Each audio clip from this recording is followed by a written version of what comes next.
Welcome to the Color of Influence podcast, where you will hear conversations from influential people of color from around the world, from social media, and right here in your communities. These behind the scenes conversations will motivate you, inspire you, and encourage you. I am your host, Aisha Morgan, and let's meet today's guest. When I think of the color of influence, I definitely think about today's guest. He has made such a great impact in the Cumberland County, New Jersey area through coaching from track and field and boxing and through his barbershop. He's been a mentor and a listening ear to several youth in that area. He's also been the recipient of several awards in New Jersey, including the NAACP award, where actually we both received the award at the same ceremony. So, without further ado, I welcome our guest today, Hassan. All right, so we are here with a very good friend of mine, Hassan, who is to me the king of Cumberland County. I don't think that there's anyone in Cumberland County, New Jersey that does not know who he is. He has made a great impact with the youth in Cumberland County and beyond, not just with his coaching, but just in the conversations that he's had with people, providing encouragement and focus. And I'm excited to talk to him today. So Hassan, why don't you go ahead and introduce yourself? Hi, I'm Hassan Hamidel. I'm very excited to be here with Aisha, and who I respect. It's a very talented young lady as well. I really appreciate the opportunity to join in this endeavor with her to embark on a career, or not a career, but the opportunity to shed positivity on the lives of young African Americans and the like in Cumberland County. So I think that anytime anybody wants to uplift people, I'm all for it. I think that's an important thing, especially in this day and time when it's so easy to be selfish. Yes, absolutely. My name is again Hassan. I'm currently a boxing coach, but I've been a track coach and life coach and surrogate uncle, and my most impactful way was barbering. I have a barbershop that I've been in since 1989. So I just been through that medium, I've been able to touch a lot of lives and meet a lot of different people and springboard to other avenues of life. Okay.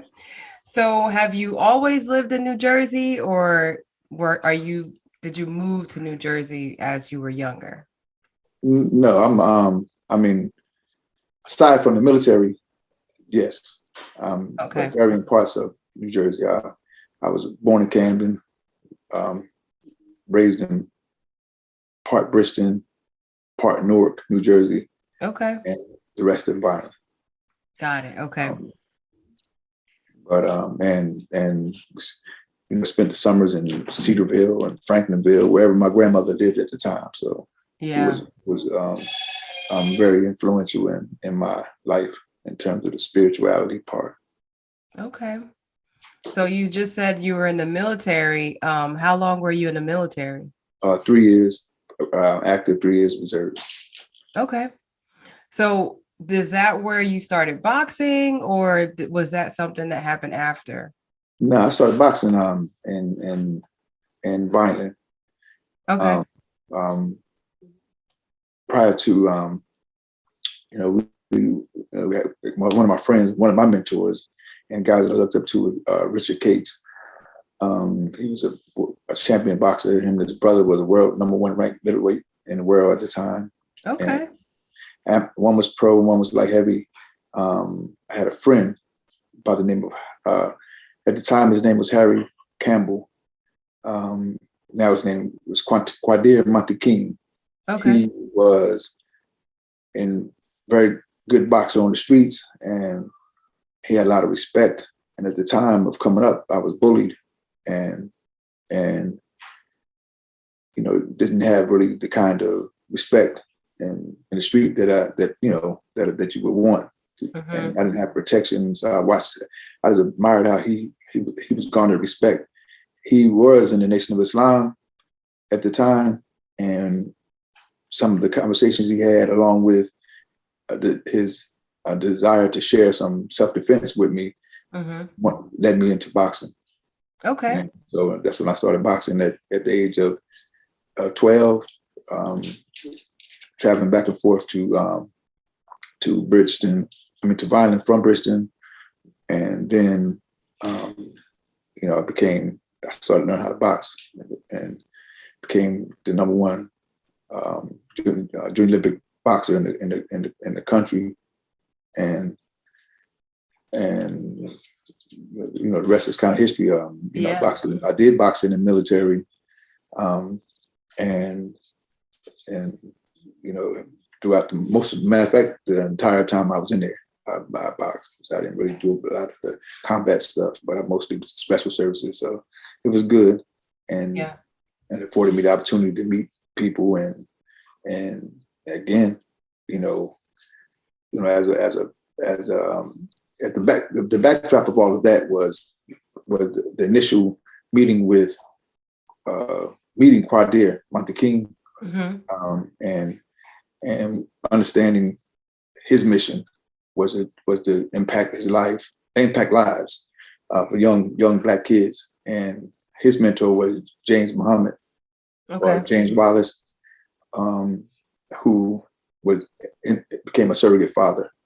And he, when I started reading and researching and that type of thing about our sojourn in America, as far as African Americans is concerned, that being a boxer, some of the disciplines that go along with that, it was easier to adopt. And also some of the conversations that I was able to have with people, being a boxer, the influence made them listen more than what it was. So once you have a little influence, you can either impact life or you can tear it down.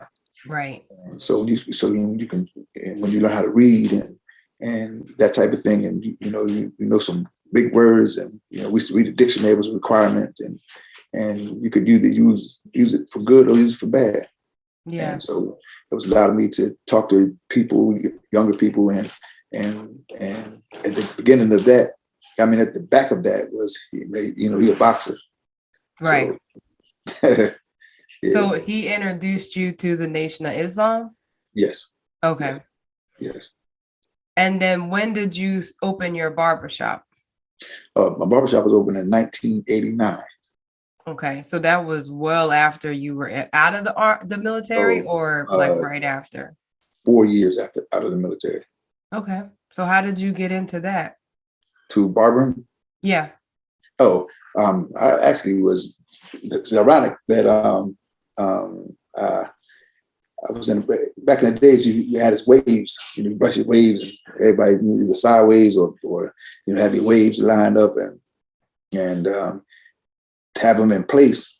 You have to put a lot of grease in there called nunal. Okay. And the barber couldn't cut it because it was too much grease in it. So then he kind of hurt my feelings because I really didn't understand why he couldn't. So I left, and then I started growing my hair. And then one day I went to get it cut. I waited. The line was just long, so I went home and said, "Man, I don't care about you. I cut my own hair." So I cut my own hair. It looked pretty good, except when I got to the back, I messed it up. Yeah. But it was looking nice everywhere else. I said, "I got this." So ever since then, I started. If I could cut my own, I could cut someone else's. And then I started cutting my friends' hair and this and that. And so I started cutting, had a little following in the neighborhoods. And that's how I started cutting hair. So once I went to college, and then I went to, boxing was at college. Then I went to the military, and I came back home, and I was like, I don't want to work for anybody else. And I had a conversation with a gentleman named Mr. Hill from Pleasantville. And I asked him, could you, I said, can you buy a house and can you send your kids to college from Barber? And he said, yeah. I got a couple houses. My kid I had 4 kids. They went to college. I paid for it. I said, well, so I'm in. Yeah. Because, I mean, my philosophy was that, whatever your profession is, your goal is to own a house, a car, and take care of your kids and send them to college or trade school. And if I could do that, barbering, what's the difference in being a lawyer or a doctor? Yeah, It's just that's an true. end game. That's all of what it is. So I worked for a very influential gentleman named Mr. Cleo Spencer. Mm-hmm. At the time, he had one of 2 barbershops in Vineland area. And when I got out there, I came by cutting man. Ironically, prior to going into the military, I was cutting hair. He wanted me to work for him when I was 15 or 16 years old. And he was like, I said, man, I ain't gonna be no daggone barber the rest of my life. And I got out of the military, and I worked in corporate America, and I also worked as a chef. Mm-hmm. I mean, I graduated. That's what my degree is in the culinary arts. Mm-hmm. And I was like, I said, man, I can't, because of my religion, you had to handle. I didn't want to handle pork and stuff like that. Oh, okay. And so Yeah. I said, alcohol. So I said, I'm gonna leave that alone. So this is what I could do. So I went to him. I came back after all the years. I came back and worked for him part time. Yeah. While working at Ames Training School, which is Elwyn now, and Mm-hmm. and one day the opportunity came to open up a barbershop, and I opened it up and been in business ever since. That's great. I didn't realize that your shop was open that long. It's a while. Yeah. So how did you start coaching boxers then from the barbershop? Well, that's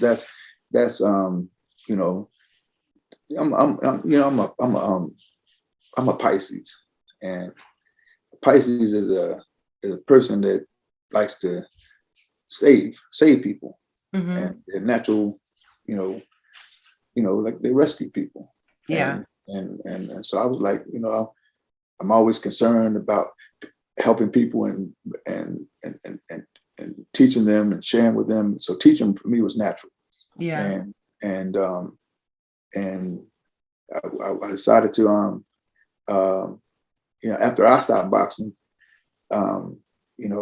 people that looked up to me or people that knew I boxed, wanted to, I seen they were either being bullied or wanted to be a fighter, but didn't really know how to fight.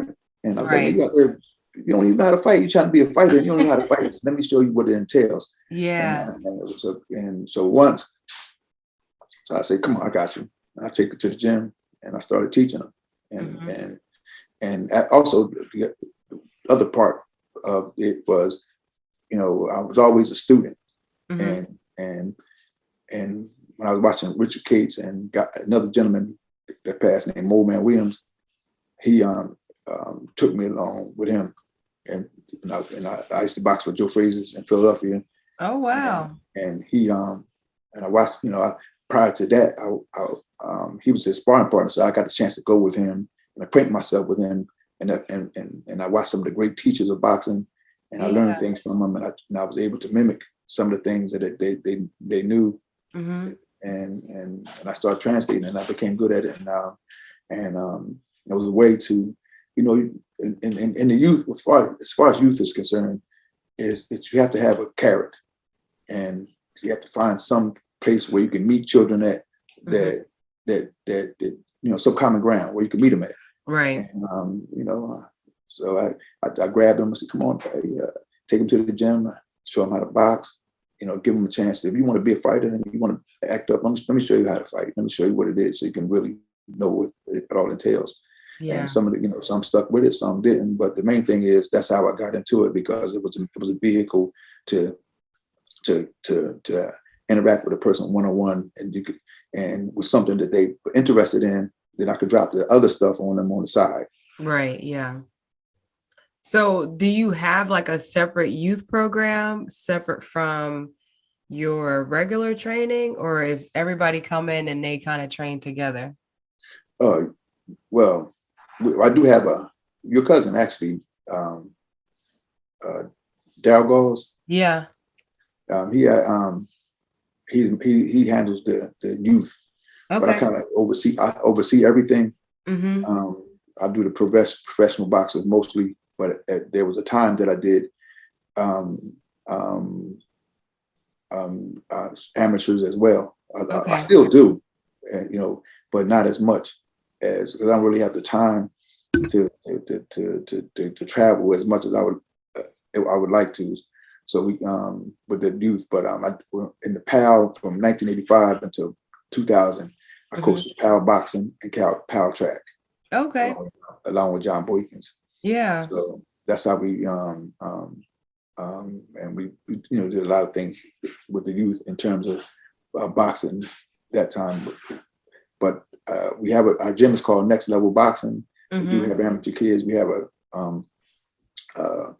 number 7 ranked female in the United States, Wow. and the number 15 ranked young man in 145 pound class. Okay. So we do have we have kids too, program kids. Our main thing with that is our number one thing, we do want to compete and have competitive boxers. Mm-hmm. But I also want to, again, making a better woman or a better man is the goal. A Yeah. responsible person and is our key. Your grades have to be up. You have to be respectable to your parents. You can't be fighting in the street. You can't have no drugs, none of that kind of stuff. Yeah. We ain't dealing with you, no matter how good of a boxer you are. So the most important part of it is making them good human beings. Boxing is secondary, and being a good human being is the primary goal of it. Yeah. Absolutely. So from when you were doing youth, did you have like a recruiting system where there were kids that were kind of getting in trouble and people would bring them to you, or was it Yeah, more of just they would just come? yes, it's kind of mixture of both, but it was both. I mean, people bring children by all the time. I want my Mhm. kid, he loves to fight, bring him through. So Yeah. I'm trying to talk to schools and at schools and colleges and primarily the alternative schools. But I've taught. I mean, I've had talks with kids that I should do what essentially is intervention Hmm. um, at Vineland High School for over 15 years. At the Okay. time, Harvard was a coach and assistant principal. And Hmm. every incident they would have, I would be resolving Gotcha. conflict Okay. or Yeah. dealing with kids all the time. Chalky Ottinger, who was the athletic director at the time. Hmm. I mean, not the athletic director, but the head principal. He he wanted me to. They created a position for me and dealing with the kids, but Got it. I declined it because when you lose your authenticity Right. and your ability to be able to say things that you need to say and do things you need to do Yeah. when you're learning about insurance regulations, political Hmm. correctness, and that kind of thing. I think sometimes it's a natural knack that you have to have for dealing with a kid, Right.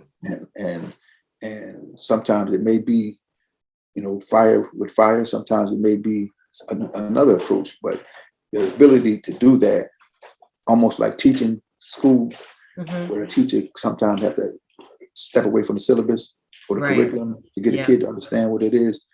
And if they don't have that latitude, they might not be as effective as they normally as you would want them to be if they stay within the syllabus, because the syllabus is a cookie cutter and it's not designed for all types of kids from all types of backgrounds. You have to be a certain kind of a way, to mold you into a certain kind of way for it to be successful.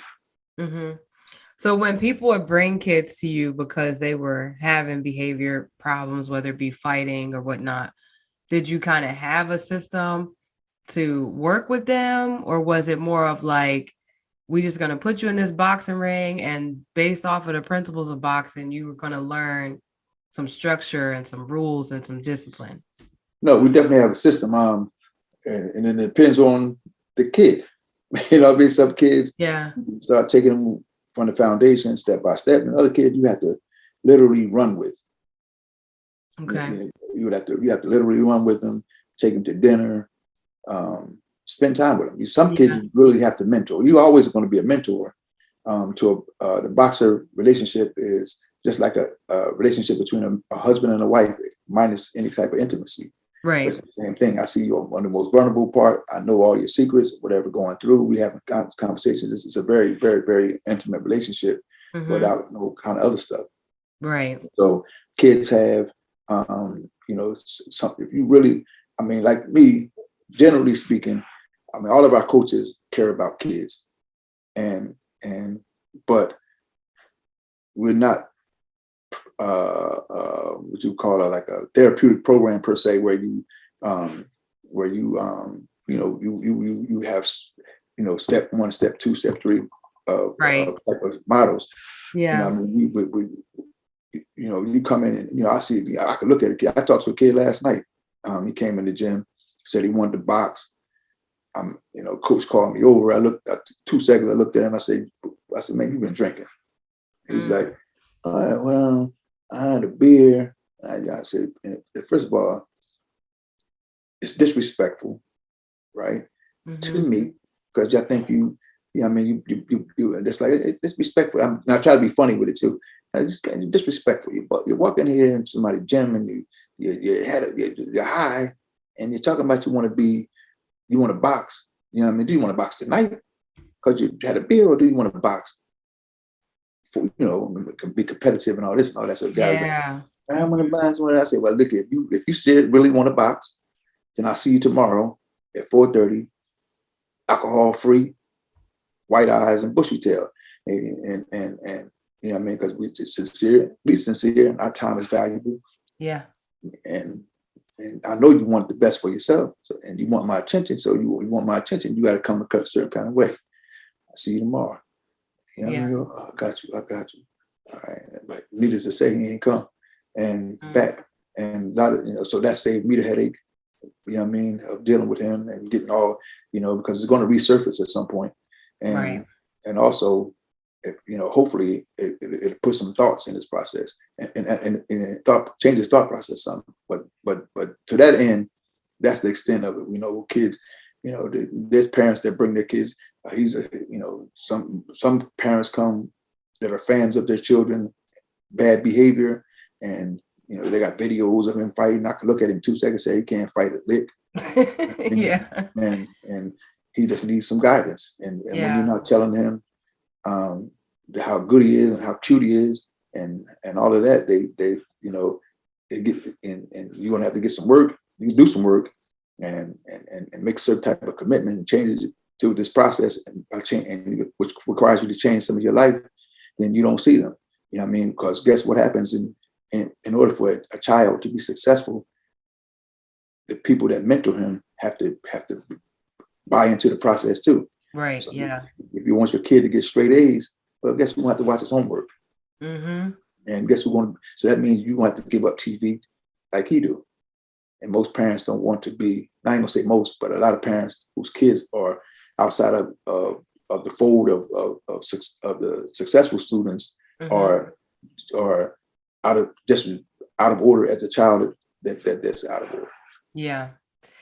So when you're switching gears between coaching your professionals and then these kids, like, is there a certain mindset that you have to get into, or is it more of like you've been doing this so long that it's just automatic? But it's kind of automatic. But there's certain, the fundamentals you don't have to change. But you have to build. And I bear in mind all the time, the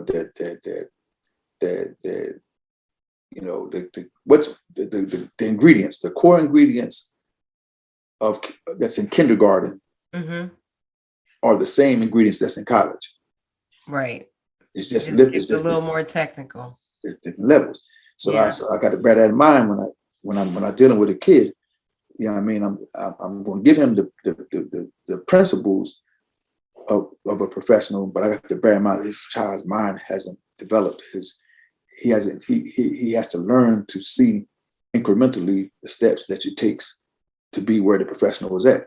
Right. Just like basketball, just like track, it's like whatever. So, I mean, it's almost like when you're coaching track, a lot of coaches deal with the technique and make sure they turn over. Nah, don't worry about arms. Let the kid run.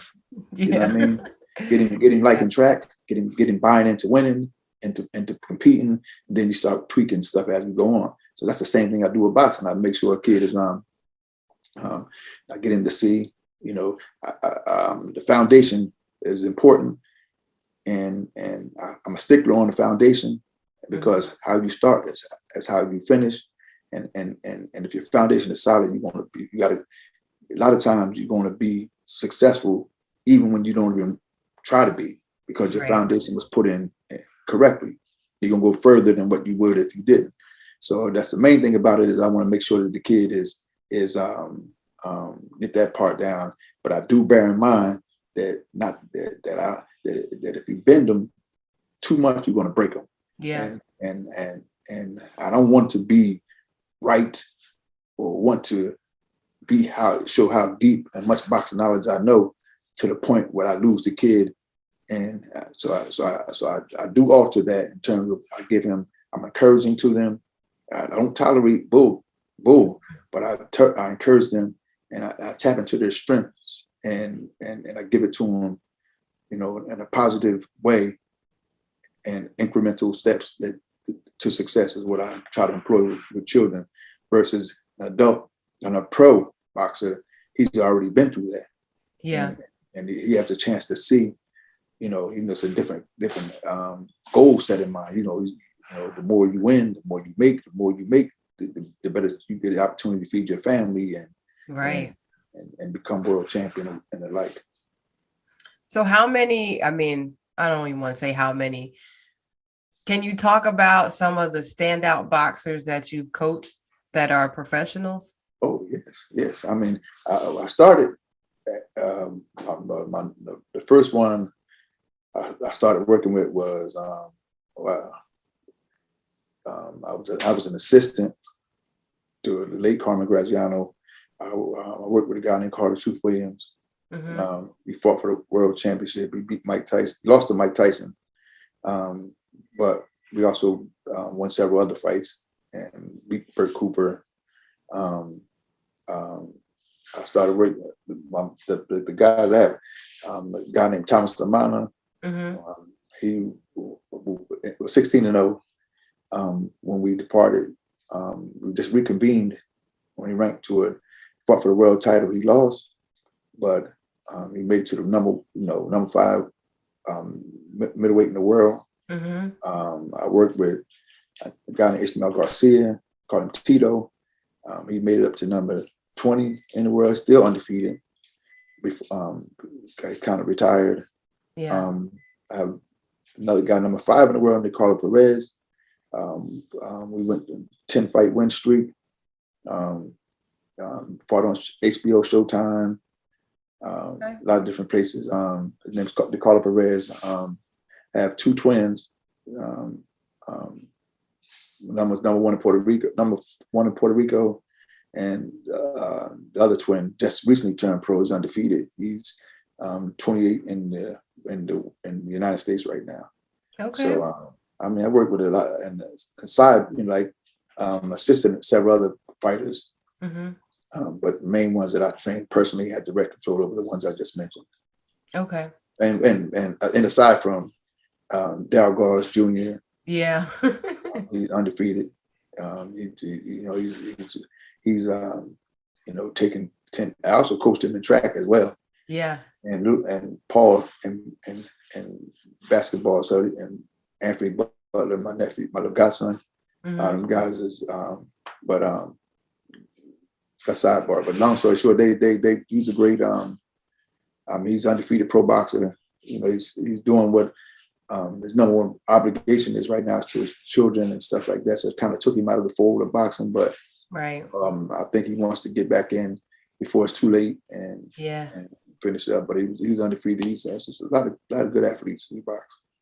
Now, did you coach his dad?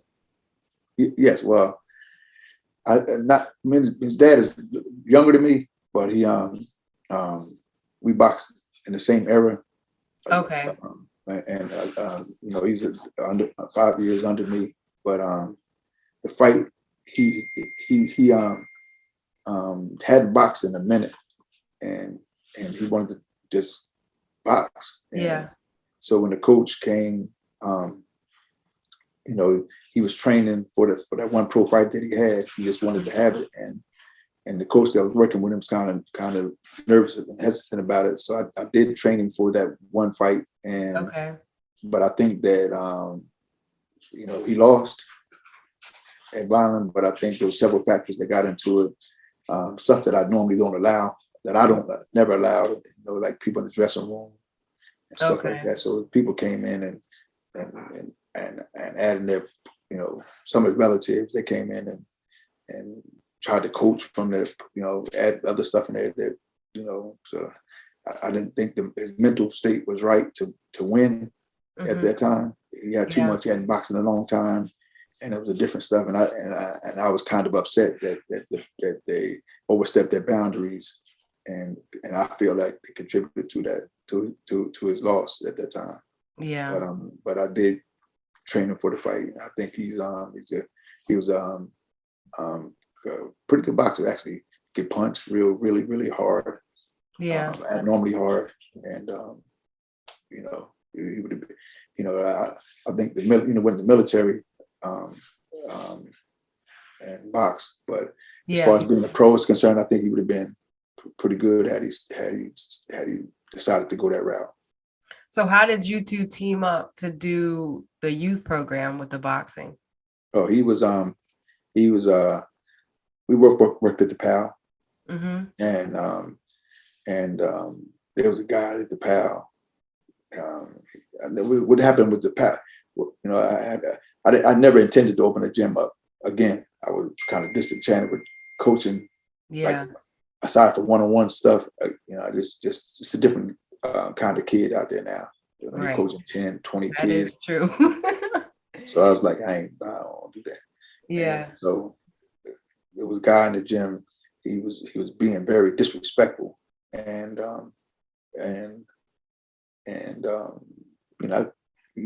every time I do something, he got something to say, and he didn't know my background on either or. He just had something to say, and so I ended up leaving the gym. I whispered in his ear that what I would do to him if he.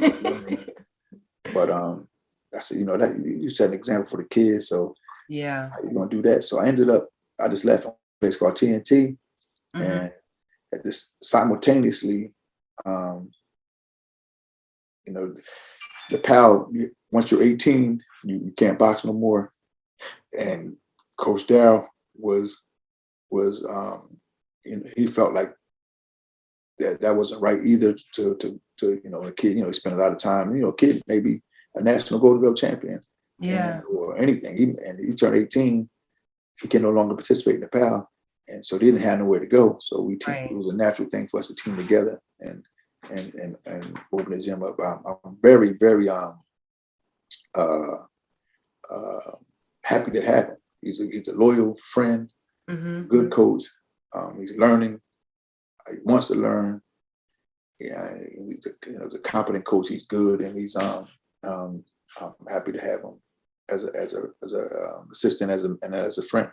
Yeah. So when y'all are coaching the youth, is it like more of a volunteer basis, or are y'all getting without paid? a doubt? Yeah, without a doubt. Yeah. Okay. Them little $20 and $25 a month, they cover lights and water and all that kind of stuff. Yeah. But most of that stuff is, the gloves and heavy bags and stuff like that. We buy out of our pocket. I don't even really, I just got a thing with, I'm on the rec commission in the city of Violent, and I don't even really tap into the resources or inquire about the resources that I don't know if I'm derelict in my responsibilities by doing that or not, but I do know that again, that when you're dealing with our people and kids in general, you got to think out the box, and sometimes you can't be in a box, and Yeah. When you deal in a world with regulations and people want to sue people and this kind of stuff, that then they don't take into consideration the actual needs of a child. Right. And sometimes I don't ever want to be um, um, stifled by regulations. Mm-hmm. You know what I mean, so that's we don't we'll do what we do. You know what I mean, cook Yeah. burgers or fry some chicken or something. And raise some money. Raise some money. Yeah. If we do it. But most of the stuff is God has blessed us. You know what I mean? Um, and we just help kids that way. Yeah. So I know you've received a couple of awards from different organizations, from the city. Is there an award that really stood out that you received that, maybe it meant more than others? That's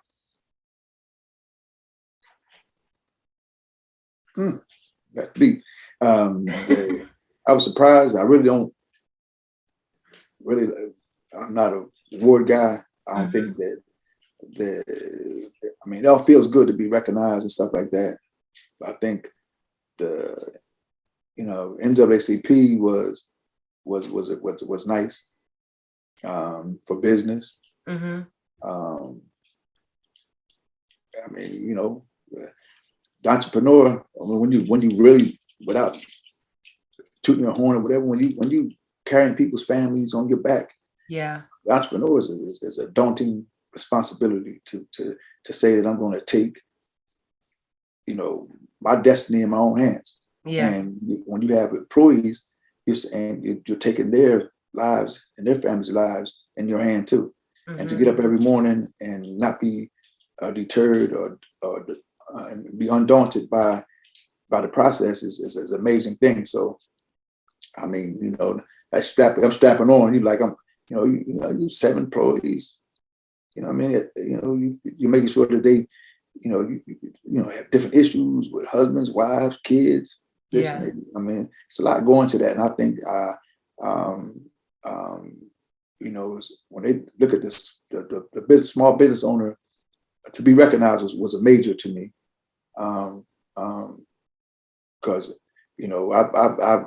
I've sat on the Power Zone, like the Bill Clinton had. I'm the only Black on it, federal Power Zone. I've advised and administered several highly recognized organizations.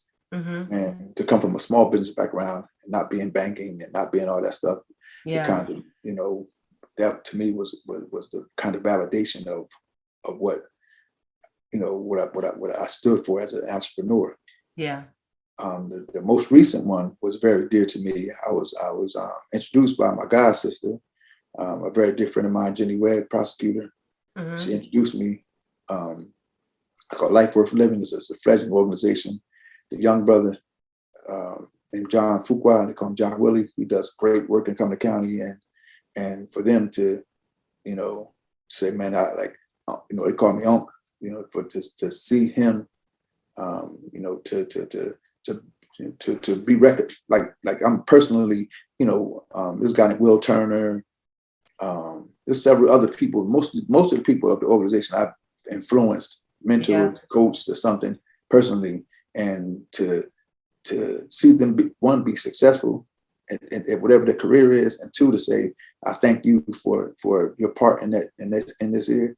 Yeah. It was to me was major, but most of the time,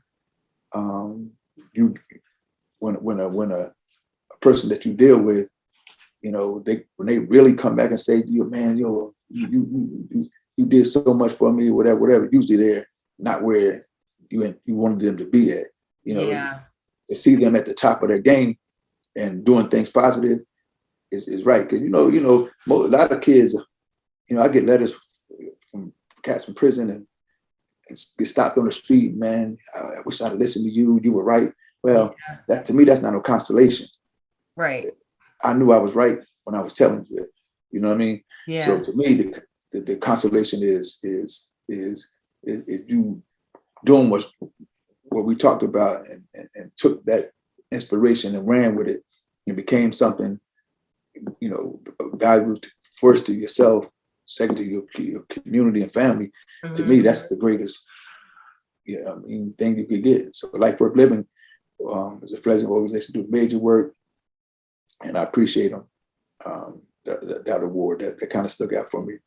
You know what I mean? Because I've been through a lot, different Masonic organizations and, Martin Luther King, NAACP, several. I mean, some of the organizations I can't think of, I mean, off the top of my head, but I've been a lot. And it's amazing. It's amazing. And I don't get the big head. I think there's the work to do, always going to be work to do. And the only person that deserves something like recognition is God. Yeah. Where I sit. But I am thankful. Yeah. Do you know, or do you remember, I should say, that we both got that NAACP award at the same ceremony? Do you remember that? Yeah. Yeah. I got it for being some student athlete or something. And neither of us knew that the other was going to be there. Yeah. And my mom has a picture and everything of us with our awards. Okay. So we talking about that senator. Yeah. Yep. Yeah. Wow. Yeah, that was a long time ago when I was in high school. Yeah. I mean, I actually I'm proud of you. I'm proud of Candace. I'm proud of Danielle, of course. Not Lauren Lockett. I mean, Lauren Lockett too, but Jelly. Yeah, Angelica. Mm-hmm. I'm proud of it's a lot of that little town of Bratmanville, Pittsburgh Township put out some beast. Yeah. I mean, on a state level, educates, college level, international. I mean, college level athletes. And, man, I tell everybody, man, that's that's amazing. And it's also, I think that Charlotte school system is good. Yeah. But there's no coincidence that most of y'all are quasi related, or if not related at all. Yeah. And come from the same kind of cloth, cut from the same cloth. So steel sharpens steel. And so that's just, Charlotte can't get all the credit. Bratmanville and because even when you look at the kids now, the teams that are successful, we're all tied to at least somebody on one of those teams. You're exactly right. Yeah. And that's the key. How where you live at, the Allens is a huge family, and Bartiz Allens, and then you look at, so more, but the Morgans and Reeves and. You know what I mean? So, but the issue is, the point is, though, is that it's a village, and the village produced a lot of good people who are inspirational to one another. Yeah. By what they've done, or by the same kind of mentorship. Yeah. You know what I mean? And I was like, wow, man, that thing deep. It is, and when you think about it, even past me, I mean, my uncles and. There was plenty of family before me that were doing the same thing long before I even was here. So, yep, that line is serious. Yeah, it's something we can't be ashamed of. And every successful people on the planet, they're tied to their lineage. Yeah. And somehow we discount that, but that's important because everybody got a family in their hood that you want to mess with or don't want to be around or whatever the case may be. And we readily can acknowledge that. But the family that's doing good and create success, we act like that's something you got to keep hush-hush. Yeah. I think it's important. There's a value system, there's a structure to winning, period, point blank. There's a structure. And it's not happenstance that you win and be successful. It's a structure.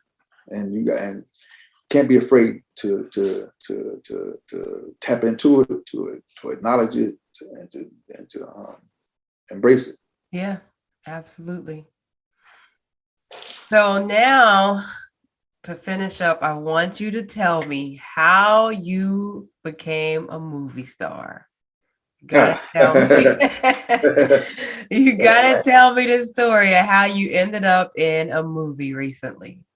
Well, um, the number one reason why is her name is Gail Jasper. Okay. She's a boxing coach, Mm-hmm. a referee, and a judge, and an official, and she's had a granddaughter who she is the manager of Mm-hmm. that attended the same acting school that I attended, and Okay. she um, and they kind of looked out since they knew she was in the boxing world and the film was being the boxing part was being shot in Atlantic City. She was like, they kind of asked her for some advice, and so she's at the part of a cut man, and slash trainer. She was like, I got the brother for you. You know what I mean? Yeah.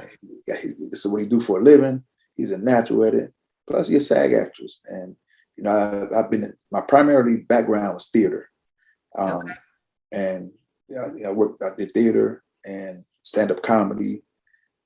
I was doing stand up comedy first on Mm-hmm. it, and then I did. Then the guy wanted me for a part in a play called Crack House, and I did number Sweetwaters. We did a couple several different things, but my background was theater, and then I took a couple classes there at Reese Van Ryan, and it was in Atlantic City at the time. Moved to Pleasantville, and as a result of the pandemic, and subsequently, it's in Galloway Township now, a new and bigger and better place. She said, "I want y'all should try him." They were still trying to get someone else. They said, Mm-hmm. "Now you got to do him." And so I came, I sent my headshots, sent my resume. They gave me the pot. I was supposed to do the opponent in the movie was Lady Killer. Right. Um, they, I was supposed to be her cut man.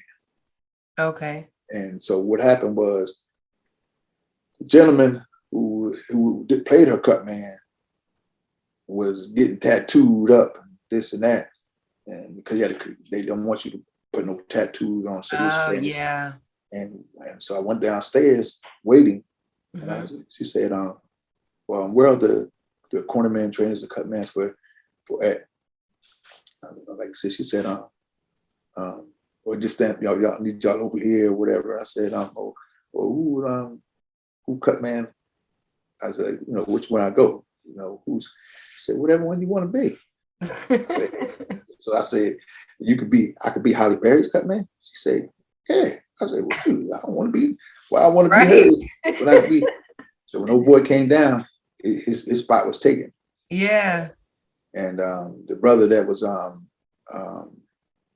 played the trainer Pops, Stephen McGinley Henderson.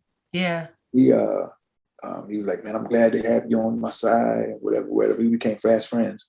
Yeah. We're still cool. Holly was like, I love my corner man, my corner, and this and that. A lot of technical advice, a lot of things that I was able to help her with, Mm-hmm. from a technical standpoint, and so I'm kind of, whoever I talk to, we gonna get some kind of relationship. Yeah. So kind of cool, and the brother's real cool, and so that's how I got the part. The part was based on at the behest of Gail Jasper. Yeah. So how come I did not know that you were a SAG actor? Like, what? The same way I knew I was going to be in the movie. I mean, I think that you, I mean, you're doing a lot of extra parts and background and stuff. Some of the stuff is so minuscule in terms of visibility. Yeah. You get paid for it, $200 a day. Yeah. But you ain't, what I mean, but you might be in the crowd, you might be standing on the corner, you might be doing something. And so to me, it's like nothing. I mean, it really, it was nothing to me. And, so there's nothing to talk about, put it that way. Got And it. in this, I was like, when I went to work, because I work overnight too, since the pandemic at UPS, Mm-hmm. he was like, come here. I was like, well, how you gonna walk past me and you all in the movie and you ain't saying nothing? I mean, actually, I forgot. Yeah.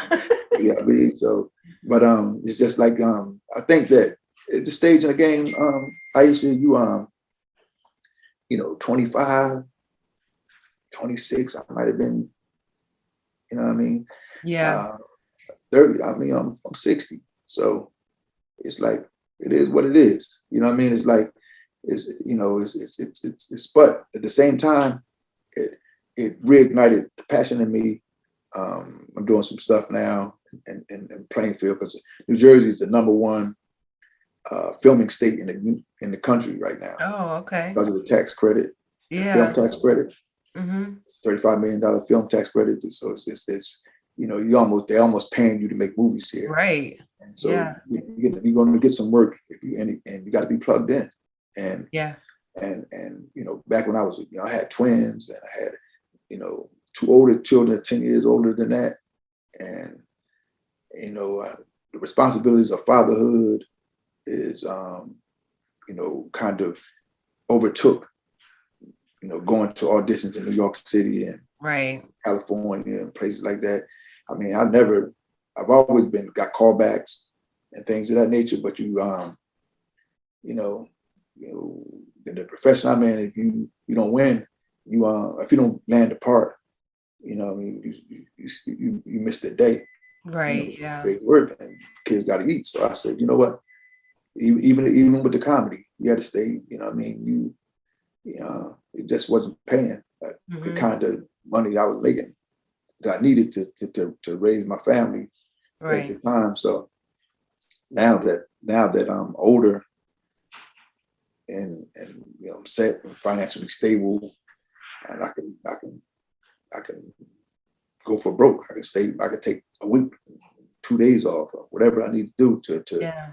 my craft. I know the kind of roles um, is less because of my age, Mm-hmm. but at the same time, it's still, you know, I could still do whatever I need to do.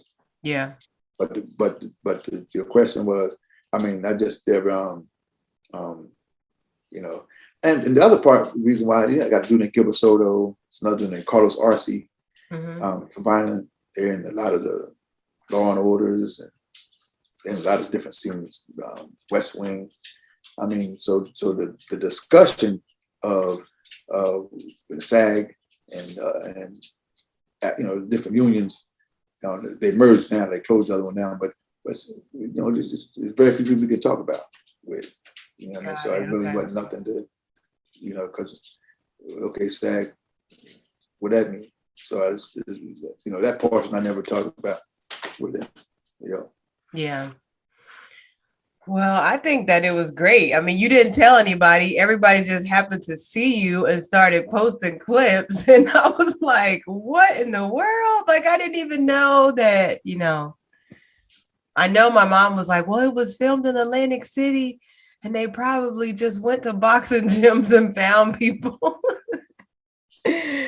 So, Well, not really, but it was kind of they were trying to get actors, and just like Creed and all that stuff, they got a lot of real boxers in it too. I mean, because you got to yeah, have a level of authenticity to it too. right. Yeah. I think that's great though. And I hope to see you in some more stuff. Thank you. I would love to hope to see me in. The sidebar to that too is the experience of you know, people wondering why you know, what was it like. Holly was busy, was a Yeah, professional. professional. Yeah. I mean, she was deep, and you know, she was fit. She did about 90% of the fight scenes herself. Mm-hmm. And I mean, I'm a businessman at heart, and you got to think about all the opportunities that was available for young people, and you know, um, like you know, like the one scene that she didn't do, there was a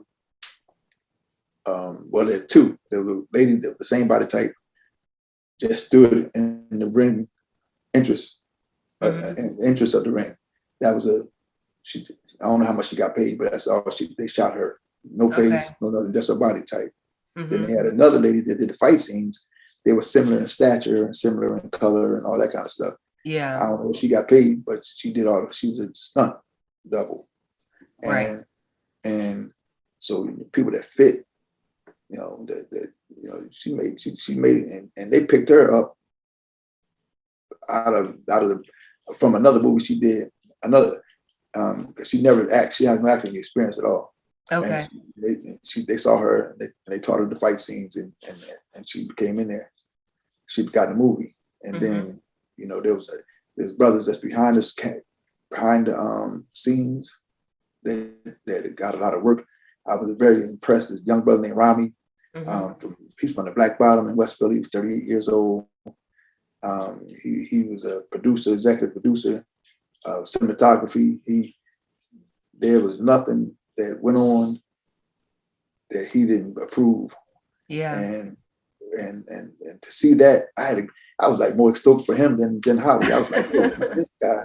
So I had to, young brother, let me talk to you, man. I just want to shake your hand and give you a hug, man. Like, because it's inspiring, Yeah. to see young black people on the technical end of things. I think that we are, we want to be the Olympic gold medalists. There's a lot of, Mm-hmm. what I mean, but the longevity is in the coach, Yeah. and and and and and the guy behind the camera is going to be able to do that way longer than Denzel and all of them is going to be leads. You know what I mean?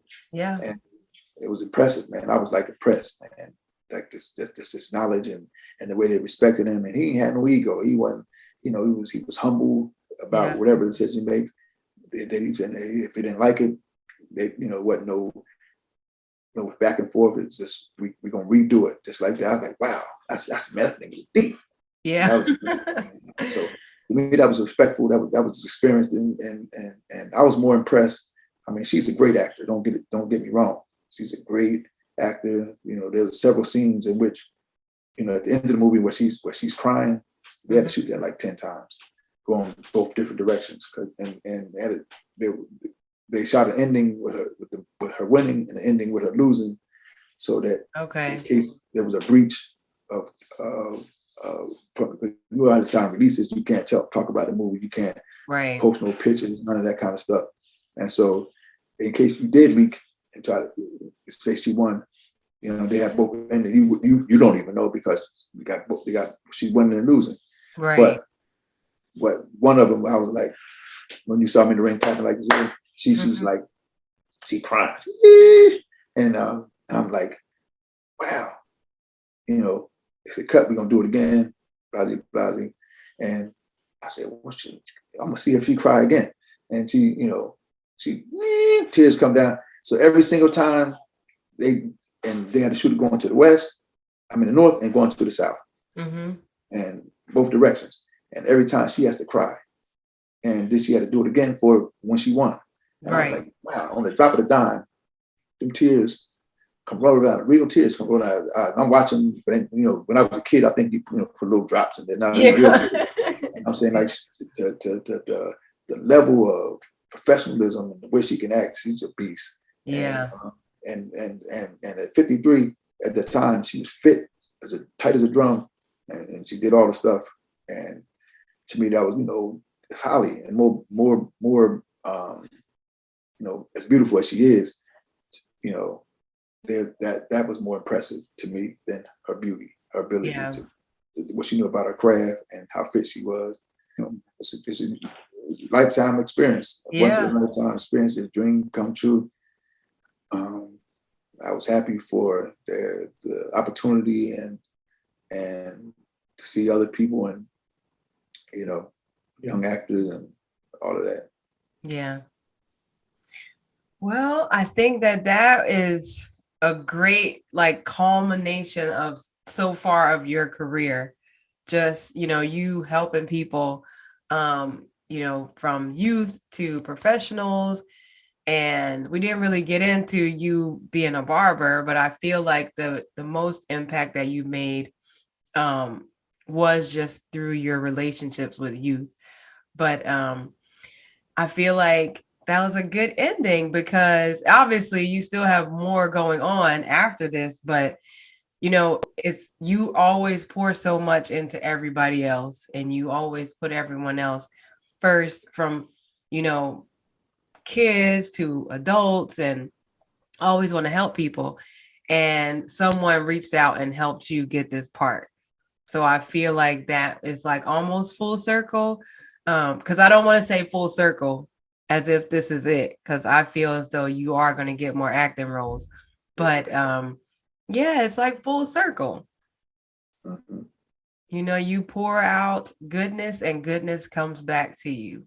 That is, I think the um, it took me like maybe 2 weeks to respond. When I'm saying it was thousands of uh, posts or whatever tags. Yeah. I mean, thousands, not just hundreds, thousands. Oh, I believe it. It was like, I mean, I speak, and I'm like, and I'm saying to myself, and one day I came out, I was coming out of my apartment, and I just stopped and I started crying, Yeah. and the movie is like it's secondary to Mm-hmm. the like young people, man. I felt like I was in a movie because of you, Yeah. this and that, and really made me realize, the impact I've had on some people's lives, and and and you know when you we never know, like the show you on, never Mm-hmm. know who's on life you're gonna touch. Yeah. Never know that the smallest the thing that's been said that you can say that's impactful to a person's life that may not see till you 30. I mean, till they 30. They might be 10 or they might be Yeah. 20. You know what I mean? And you Mm-hmm. might one day somebody gonna walk up to you and you don't even know, and you're gonna say, man, I thank you so much for this guest or this episode or the words that you said. And to this movie kind of brought some of that out in ways that I never understood before. I knew I touched people's lives, and I knew, I have discussions in the bars. I'm like, man, listen, you been a part of a lot of people's lives, brother. Yeah. And then, but what to see it, and this to me that's overwhelming, and I am thankful for to Allah first and foremost, and to all the people who poured into me Mm-hmm. and throughout my life, either directly or by whatever example that they set. Because if it don't be for that, and then I don't have the energy or the desire, the drive to be able to carry it on and Right. give it to people that I do that paved the way. But that thing is, man, that's deep. And I was like, man, I'm in I felt like I was in a movie, and you know what I mean, and to hear that kind of stuff, I'm proud of you, and just to know, I'm talking about people that normally don't talk to, I'm like, wow, this is deep. This is Yeah. deep, man. So I just and again, not to be the dead horse, but you just never know who watching what you do. Yeah. And that's And why I said, I don't think that there is one person in Cumberland County that does not know you. yeah, I'm serious yeah, yeah. because, even our kids are going to know stories about you. And there's always going to be a situation where we interacted with you that impacted us that is going to continue to live on. Those stories, you know, may seem simple to you because you were just being yourself. You were just doing what you always do. But like you said, you don't know how people are going to take it on the receiving end. And that's why I said, when you said thousands of people, I'm not surprised at all Mhm. because you've touched a lot of lives. Yeah, but I'm thankful for it, man, because because it could be either way. But that's deep, and I just say, whew. I was like, wow. Yeah. I had to shed a tear or two, man. I think like, wow. Yeah. Wow. Yep. And good things are going to continue to head your way, I'm sure. I pray for that. Yeah. Well, Hassan, I think that we can go ahead and wrap it up. That was great. I really enjoyed catching up with you and just getting the backstory about a lot of stuff that I didn't know. And just being able to let you know just how influential you have been in so many people's lives. And I'm glad that you were able to see how many lives you've impacted, because some people don't know that. Some people don't ever have the opportunity to pretty much at one time have all these people reach out to you to tell you just how much you mean to them. So I'm glad that you were given that opportunity to hear from so many people. Yes.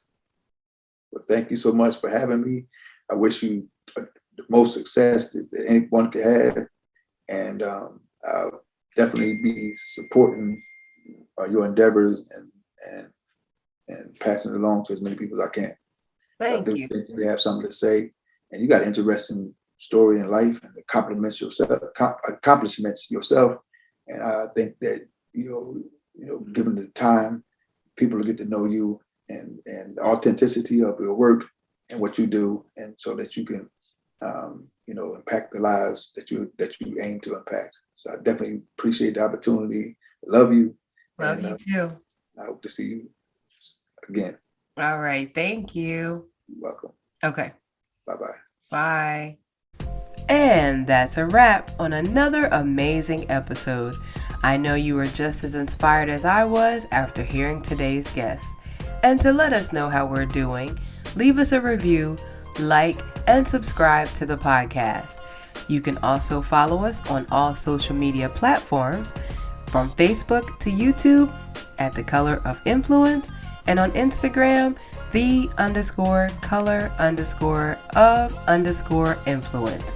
And our website is still the same, theblackgirlblogger.com, where you can check out all of our episodes as well. And don't forget to share the podcast with someone you know and have them share it with someone that they know. Thank you all for listening. Until next time, peace out.